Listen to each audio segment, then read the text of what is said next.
काल में, प्रदोष के दिन प्रदोष काल में शिव जी को अगर अनार का पुष्प समर्पित करा जाता है तो संपदा की कमी नहीं होती, कभी वैभव की कमी नहीं।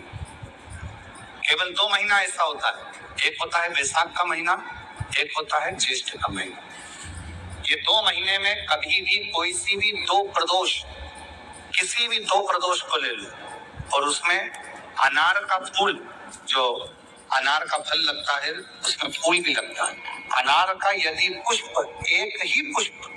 यदि शंकर के शिवलिंग को समर्पित करा जाए तो कभी,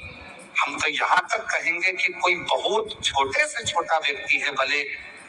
हाथ गाड़ी चला रहा है, ठेला गाड़ी चला रहा है, रिक्शा चला रहा है, उसके पास धन नहीं है, बहुत कमजोर है, पैसा नहीं है, बहुत तकलीफ में है, बहुत दुखी है, तो हम तो उससे कहेंगे कि या तो वैशाख के महीने में या ज्येष्ठ के महीने में कोई भी 2 प्रदोष को अनार का पुष्प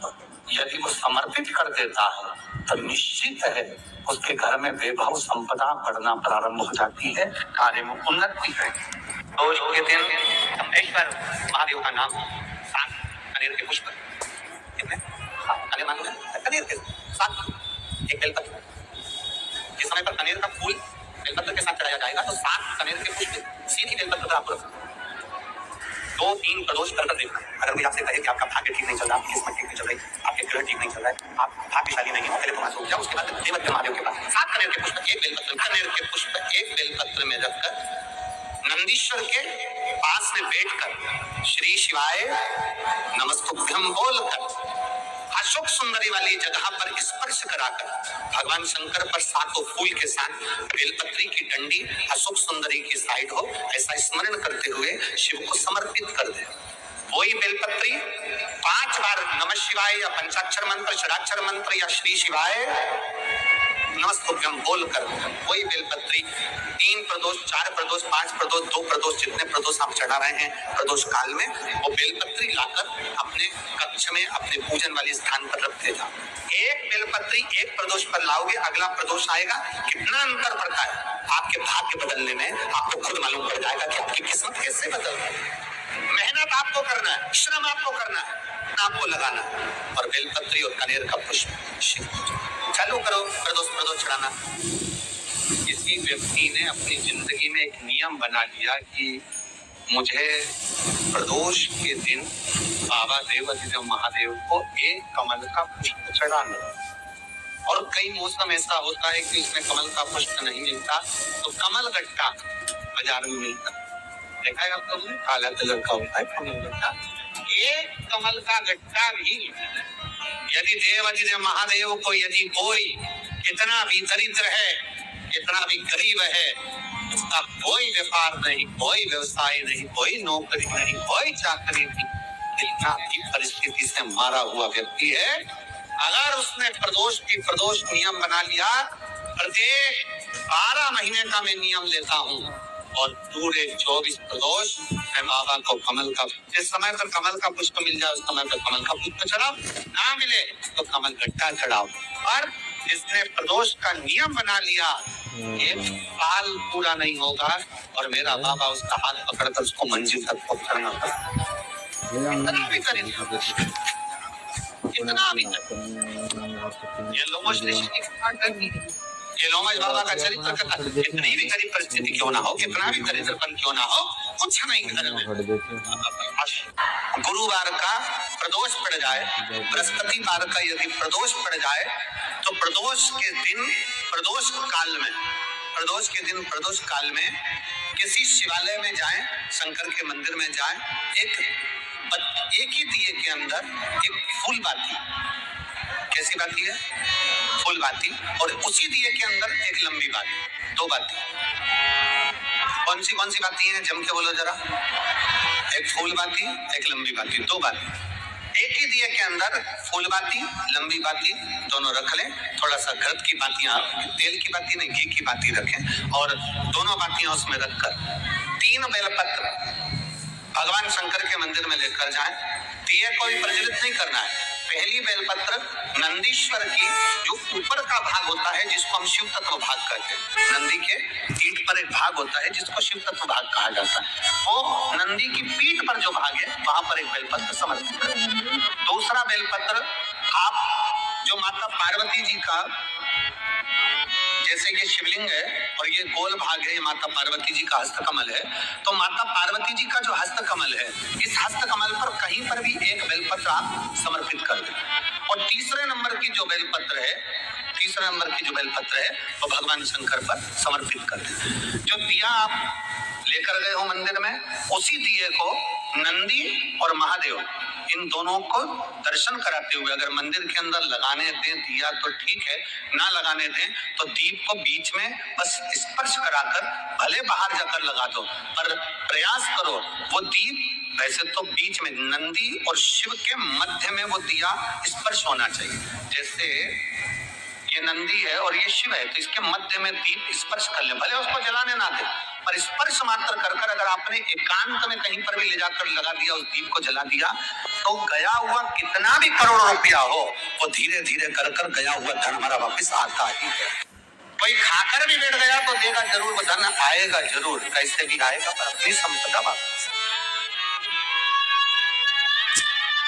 शिव तत्व की प्राप्ति। शिव कथा कहती है नंदी का एक पांव जो ऊपर होता है, आप लोग दर्शन करे होंगे शंकर जी के मंदिर में नंदी के, तो नंदी का एक पांव उठा हुआ होता है, एक पांव नीचा की ओर होता है।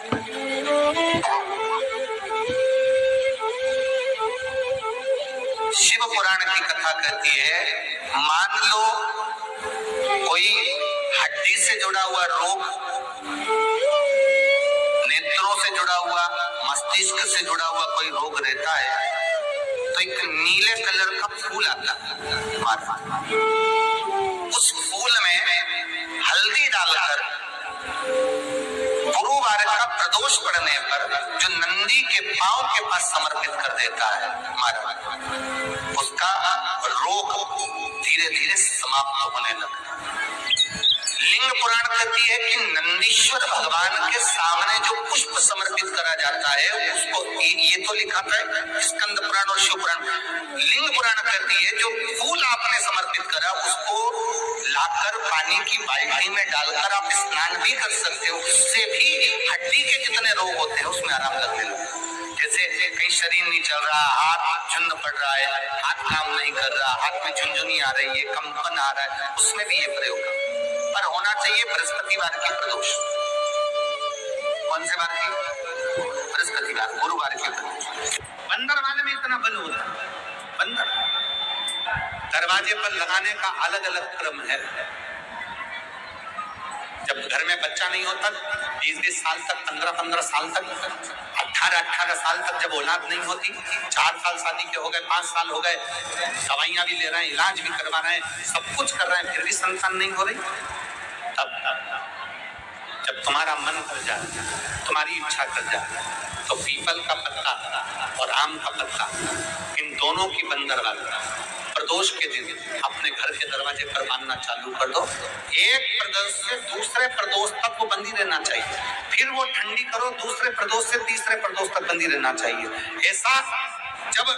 4-5 प्रदोष तक वो बंदरवाल बदलती रहेगी तो निश्चित है कि एक ना एक दिन मेरा भोले बाबा तुम्हारे दरवाजे पर संतान की प्राप्ति तुम्हारी गर्भ से जरूर करे। बंदरवाल में इतना बल होता है, बंदरवाल में इतना बल होता है। बंदर परमात्मा पर भरोसा करने वाला और प्रदोष का व्रत करने वाला कभी खाली झोली लेकर नहीं जाता। याद रखना, जिसने परमात्मा पर भरोसा करा है और जिसने प्रदोष का व्रत करा है, उसको शिव जी ने आज नहीं तो कल, कल नहीं तो परसों दिया है। जिसने बाबा पर भरोसा करा, जिसने गोपाल पशुपतिनाथ ऐसे व्रतों को जो धारण करता है, कोई 16 सोमवार करता है, कोई पशुपति व्रत धारण करता है, कोई प्रदोष व्रत करता है, कोई सोमवार की अष्टमी का व्रत करता है, जो मांगे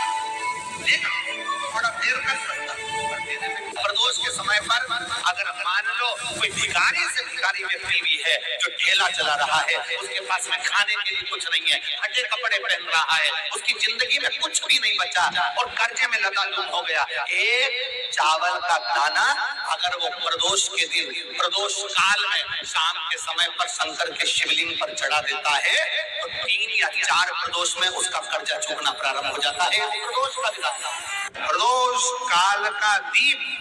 प्रदोष काल की आराधना, प्रदोष काल की साधना और प्रदोष काल में परमात्मा का दिया गया नाम हमारे करोड़ों करोड़ों करोड़ों करोड़ों पुण्य को प्रबल कर देता है और हमारे पाप को छिन्न कर देता है। हमारे पाप शादी के हो गए, 40 वर्ष शादी के हो गए और औलाद है ही नहीं,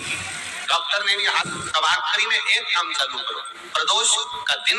दोनों पति पत्नी व्रत चालू कर दो प्रदोष का, और प्रदोष काल में शाम के समय जाकर एक ही दिए में 2 लंबी बाती जानते हो ना, रुई की लंबी कपास की बाती, तो दोनों बाती एक ही दिए में रखकर पति पत्नी दोनों उसको प्रज्वलित करना प्रारंभ करें, बाबा संतान देकर ही रहेगा, औलाद आएगी।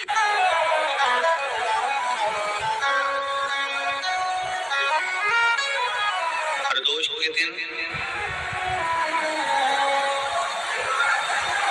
यदि आपको कहीं से शमी पत्र मिल जाए, प्रदोष के दिन यदि कहीं से आपको शमी पत्र मिल जाए और प्रदोष काल में, प्रदोष का जो समय होता है,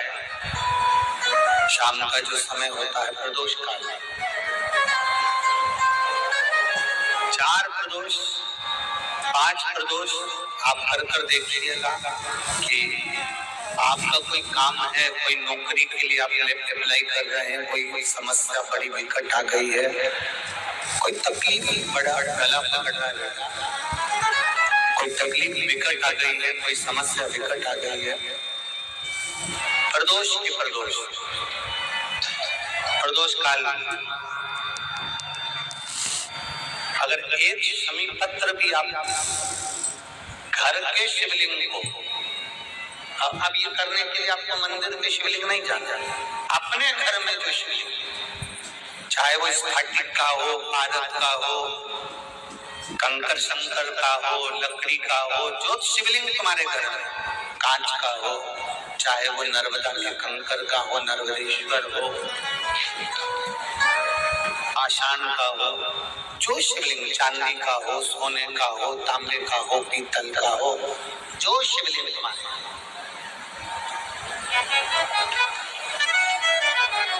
एक शमी पत्र यदि आप भगवान शंकर के शिवलिंग पर समर्पित कर रहे हो और उस शमी पत्र को उठाकर रात्रि को 9:15 की जो एक मुहूर्त होता है, एक समय होता है, जिस समय पर हम अपने मन की बात भगवान शंकर को कहते हैं, पूर्व में भी इसका वर्णन हम कर चुके हैं, कहता हूँ उस 9:15 पर वो शमी पत्र को उठाकर एक कागज में, एक कटोरी में उसको रख दे, 4 या 5 प्रदोष के उस शमी पत्र को अपने पास में रखिए और जिस कार्य के लिए जा रहे हो उसको जेब में ऊपर के भाग में उसको रखकर लेकर जाइए, आपका वो कार्य सफल होकर ही रहेगा, वो रुक नहीं सकता। तो शमी पत्र में इतना बल होता है, प्रदोष का जो शमी पत्र होता है वो बड़ा बलवान होता है। एक चंद्रमौलेश्वर महादेव का नाम लेकर एक चावल का दाना, और मेरी जीजियां याद रखें, मेरी जीजियों से निवेदन है, कभी कभी ऐसा लगता है शरीर में अगर कोई गांठ पड़ जाती है, बच्चादानी में गांठ आ गई, चेस्ट में गांठ आ गई, शरीर के कोई अंग में गांठ आ गई, घबराना नहीं है, डॉक्टर का इलाज करवाओ, दवाइयां लो, साथ में एक नियम बनाओ, प्रदोष काल में 2 दीपक शिव जी के मंदिर में लगाओ और एक चावल का दाना शंकर भगवान पे चढ़ाना प्रारंभ करो। वही चावल के दाने को वापस उठाओ। अगर प्रदोष का व्रत नहीं है तो उसी दिन खाओ, और अगर व्रत है तो दूसरे दिन उस चावल के दाने को जरूर। धीरे धीरे वो गठान जो शरीर के अंदर है वो गलना प्रारंभ हो जाती है। थोड़ा दिन करोगे आपको उसका फल प्राप्त होना प्रारंभ। एक चावल का दाना भी चंद्र का प्रतीक है। चंद्र का, सभी लोग साथ में बोलेंगे, बोल चंद्रशेखर महादेव की। एक चावल का दाना चंद्र का। जिभ्या शंकर भगवान को प्रसन्न करना है तो एक धतूरा, एक चावल का दाना, धतूरा चढ़ाओ शिवलिंग पे, चावल का दाना तरीके हाथ रखो चावल के दाने पर और शिव जी से अपने मन की बात प्रदोष के दिन, प्रदोष काल में, शाम के समय चंद्रमौलेश्वर महादेव का नाम लेकर कह दो। 3 महीना तो जाने दो, 3 दिन में वो बाबा मुराद पूर्ण करना प्रारंभ कर दे।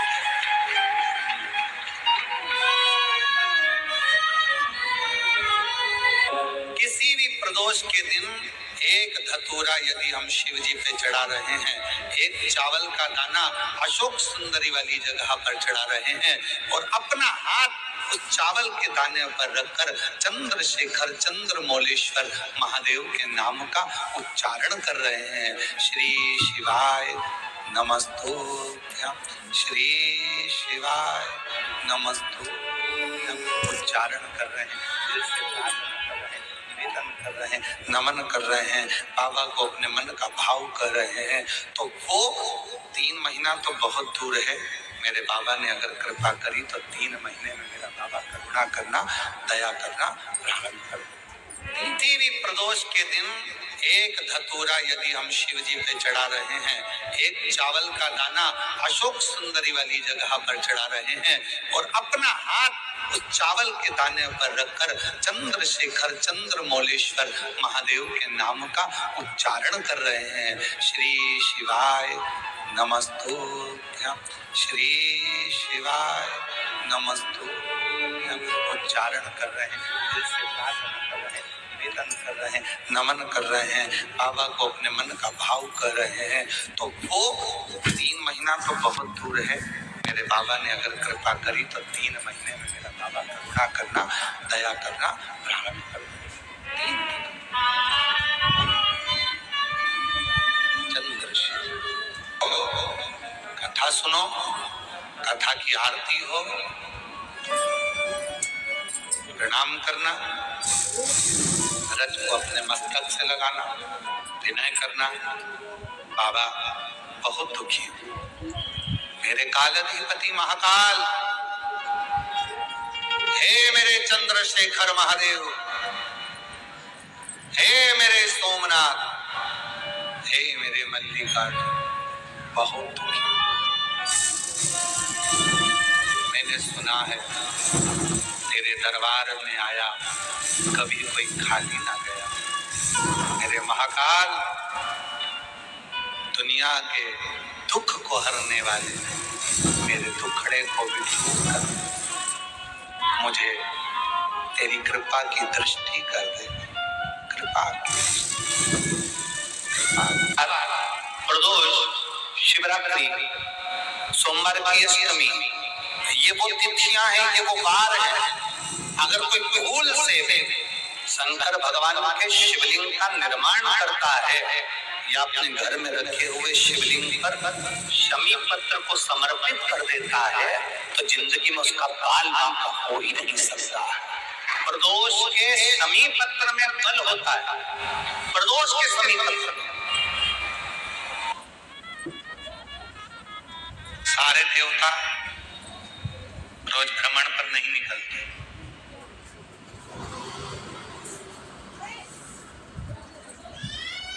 33 कोटि देवता में केवल एक देवता है, देवाधिदेव महादेव, जो प्रतिदिन प्रदोष काल में,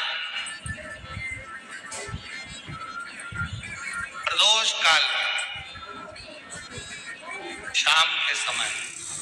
अपनी अर्धांगिनी मां पार्वती जी के साथ भ्रमण पर निकलते हैं अपने भक्तों का दुख मिटाने के लिए। प्रतिदिन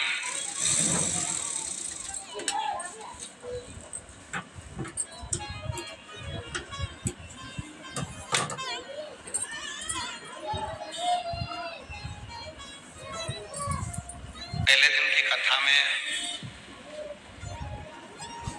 श्री प्रकाश भाऊ जी की धर्मपत्नी श्रीमती टीना जी, प्रकाश जी, धारीवाल जी ने प्रश्न किया था उनके घर पर कि प्रदोष करना है।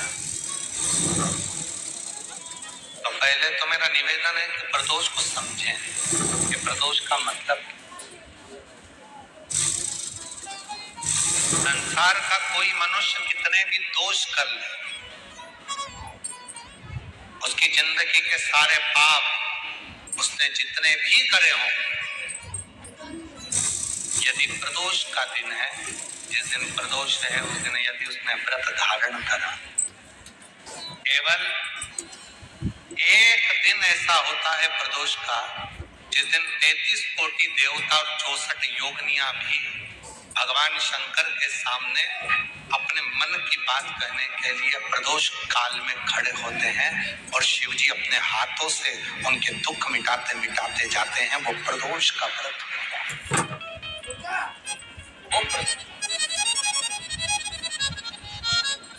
का विस्तार से तो वर्णन हम करेंगे बीच में, पर सारे दोषों को जो समाप्त कर, सारे दोष, सारी तकलीफ, तुम्हारी जिंदगी के जितने जितने तुम्हारे दोष हैं इस जन्म के उस जन्म के, और जब भगवान शिव से आप निवेदन करते हैं, प्रार्थना करते हैं, उनसे अपने मन का भाव करते हैं, प्रार्थना करते हैं, निवेदन करते हैं, तो शिव उसको स्वीकार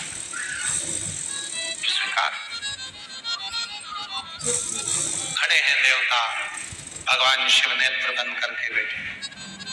भगवान विष्णु, भगवान ब्रह्मा सब देख रहे हैं, इंद्रदेव पीछे खड़े हैं और पीछे से देख रहे हैं। उनको मालूम है नहीं मिलेगा, ये मिलेगा ही नहीं। तभी भगवान नारायण ने फिर जमकर हर हर महादेव कहा। ब्रह्मा जी फिर बोले हार हार, और भगवान नारायण ने और भगवान ब्रह्मा ने 3 बार ताली का जो नाद किया। चंड ने भगवान शिव को सूचना दी, सूचना देकर भगवान शंकर के नेत्र खुल गए और शिव जी के जैसे ही नेत्र खुले, बाबा ओघड़दानी ने, भगवान शंकर ने नेत्र खोलते ही सामने खड़े हुए भगवान विष्णु को, भगवान ब्रह्मा जी को, देवताओं को देखा और पूछा कि आप यहाँ पधारे, मुझे आज्ञा करते मैं आ जाऊं। कभी आपको ऐसा लगे कि मेरे घर में बहुत ज्यादा मात्रा में क्लेश रहता है, बहुत झगड़ा, परिवार में विवाद, तो प्रयास करा करो जब आप देवादिदेव महादेव को जल चढ़ाने के लिए जाएं और प्रदोष का यदि दिन हो या महीने की शिवरात्रि हो या प्रदोष का दिन हो, तो उंगली में भले एक उंगली में जरा सा शहद लगा कर ले जाओ और अशोक सुंदरी वाली जगह पर और शिवलिंग पर उस शहद को लगाकर जल चढ़ाने का प्रयास करो। आप दो प्रदोष या 2 महीने की शिवरात्रि अगर आपने कर ली, अपने आप आपके घर में क्लेश समाप्त होता चले जाएगा, शांति बनना प्रारंभ हो जाएगा। शहद में वो फल है, मधु में वो फल है। प्रदोष का दिन, प्रदोष काल का समय, भगवान शंकर प्रदोष के दिन, प्रदोष काल में अपने भक्तों के घर पर नंदी के कान में जो बोल कर जाता है, शिवजी नंदी पर बैठकर उस भक्त के दरवाजे पर उसका कल्याण करने के लिए प्रदोष के दिन, प्रदोष काल में पहुंचते हैं। हर हर। प्रदोष के दिन, प्रदोष काल में देवादिदेव महादेव उस शंकर के भक्त के घर जाते हैं जो भगवान नंदीश्वर के कान में कहकर जाता। नंदी के कान में जिसने कहा,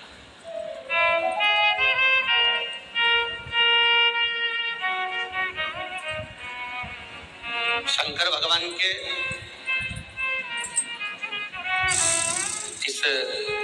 शिवलिंग का स्मरण आप करेंगे। बीच में जो एक मोटी सी लाइन होती है इसको अशोक सुंदरी कहते हैं। सब लोग दर्शन करें, जम के बोलो जरा, करें। अशोक सुंदरी की जगह जहां पूरी हो जाती है उसके बीच में शिवलिंग और उसके बीच में थोड़ी सी जगह खाली आती है। करें दर्शन, समझना जरा बहुत अच्छे से। जैसे ये अशोक सुंदरी की जगह है, हम निवेदन करेंगे आस्था चैनल वालों से भी और एलईडी वाले भी, जिन जिनको एलईडी पर आप दर्शन करा रहे हैं वो पूरी तरह से करा। गणेश जी का स्थान, सदानंद कार्तिकेय का स्थान, अशोक सुंदरी का स्थान बीच में। अशोक सुंदरी का जो स्थान पूरा हो जाता है वहां से लेकर शिवलिंग के बीच में खाली जगह आती है। करें दर्शन आप लोगों ने, खाली जगह आती है। उस खाली स्थान की जो महत्वता है, ये जो अशोक सुंदरी से लेकर बीच में जो जगह है, ये भगवान शंकर की जो धर्म पत्नी है माता पार्वती, उनकी जो योगनियां है 64 योगनी, उनकी जो शक्ति पीठें हैं, उनकी जो सिद्धता है, उनकी जो सिद्धियां हैं, ये अशोक सुंदरी से शंकर के शिवलिंग के बीच में जो खाली जगह होती है, इस स्थान पर 64 योगनियां, देवियां, अष्ट सिद्धियां, नवनिधियां सब इस स्थान पर रहती है। इसलिए हमारे यहाँ शिव महापुराण की कथा कहती है, पूर्ण पूजन के बाद अगर कोई नारी, कोई पुरुष, कोई बच्चा, कोई बुजुर्ग अपने मन की बात का स्मरण इस जगह पर हाथ को रखकर, जैसे किसी के हृदय पर हाथ रखते हैं तो दिल धड़कता हुआ स्मरण होता है, उसी तरह यहाँ स्पर्श करेंगे और स्पर्श कर जब अपने मन की बात करते हैं तो देवाधिदेव महादेव नंदी के साथ आकर प्रदोष के दिन कार्य की सिद्धता पूर्ण करते हैं। उस स्थान की मूलता होती है, वो स्थान समझ में आएगी ना जगह? अरे बोलो तो जम के। नहीं समझ में आई हो तो एक बार फिर